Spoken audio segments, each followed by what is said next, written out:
everyone, welcome back to Select Academy video lesson series. I'm Rakik and I'm glad to be with you exploring grade 9 mathematics. In a previous class we have concluded module 1 from grade 9 mathematics. Today we're going to start module 2 on revision on right angle triangle. As usual, I'm here with Dr. Dawit. We will be exploring that till the end of the video. Stay tuned. Doctor, welcome. Okay, thank you, Raki. Welcome back, students. Today we will start the new module on grade 9 mathematics, and we will start with revision on right angle triangle. So, as usual, we will start with definition and some properties regarding right angle triangles, and then focusing on, of course, the Pythagorean theorem. So, we will study that one. So, let's start with the definition of a right angle triangle. So, a triangle is said to be a right angle triangle if one of the angles of the given triangle is 90 degrees. So, if it satisfies that condition, we call it right angle triangle. The side which is opposite to this right angle, we call it the hypotenuse of the given triangle. And, of course, the remaining two sides, we call them the legs of the given right angle triangle. The legs actually will help you to create the right angle or just the angle, which is, of course, the 90 degree, to create that degree. So if you have that kind of definition, we do have one basic theorem regarding the right angle triangle. So we call it the Pythagorean theorem. So if C is the hypotenuse of the right angle triangle and A and B denotes the legs of the right angle triangle, then the Pythagorean theorem will tell you that the square of the hypotenuse equals the sum of the squares of the legs, which means C square equals A square plus B square. So any right angle triangle with hypotenuse C and legs A and B satisfies this equation. What kind of properties do we have on right angle triangle? So the one of the major property, the defining property, in which one of the angle is right angle, which means this is just 90 degree.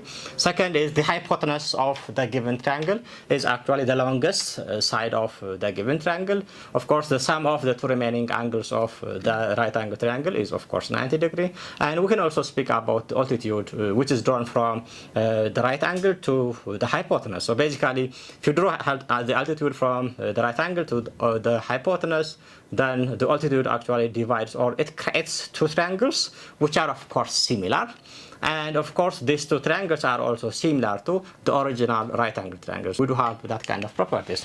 We can also discuss about the converse of the Pythagorean theorem. Remember that if ABC actually becomes the sides of the right angle triangle, C being the hypotenuse of the given triangle, Pythagorean theorem was it satisfies the ABCs actually satisfies C square equals A square plus B squared. So can we discuss about the converse of this statement? So basically the converse of this statement becomes if you have three numbers ABC, C being the largest number and satisfies the equation A square plus B square equals C square.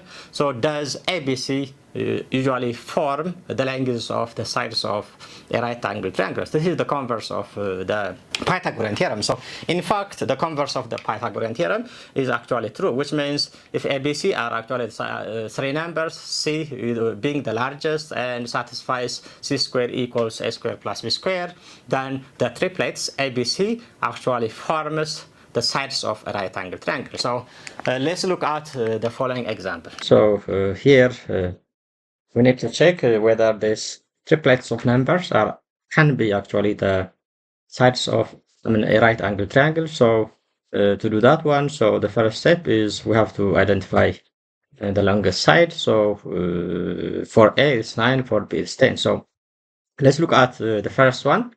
We have the triplets, which is 5, 6, and 9. The longest side is 9. So we will use the Pythagorean theorem to check whether this thing is actually the side. So if C is the hypotenuse of this one, then we need to check whether this thing is, or it satisfies this equation, C square equals A square plus B square, where C is the hypotenuse and B are actually the legs of the given triangle. So here the hypotenuse has to be 9. So 9 squared becomes 81, whereas 5 squared plus 6 squared is 25 plus 36, which is 61. So basically, as you can see from here, so that two are different, which means 9 squared is different from 5 squared plus 6 squared. Therefore, these triplets cannot be the sides of a right angle triangle. So whereas if you look at B here, so we have triplets, which is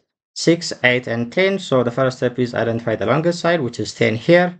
And again, we are applying the Pythagorean theorem here. Therefore, 10 squared is 100. Similarly, 8 squared plus 6 squared is 64 plus 36, which is 100. So as you can see it from here, the relation is 10 squared is equal to 8 squared plus 6 squared. So basically, by Pythagorean theorem, the triplets 6, 8, and 10 can be the sides of a right angle triangle.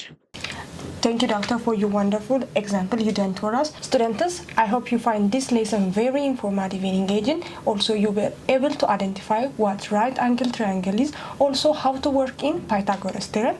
Till we meet in next video, have a nice day.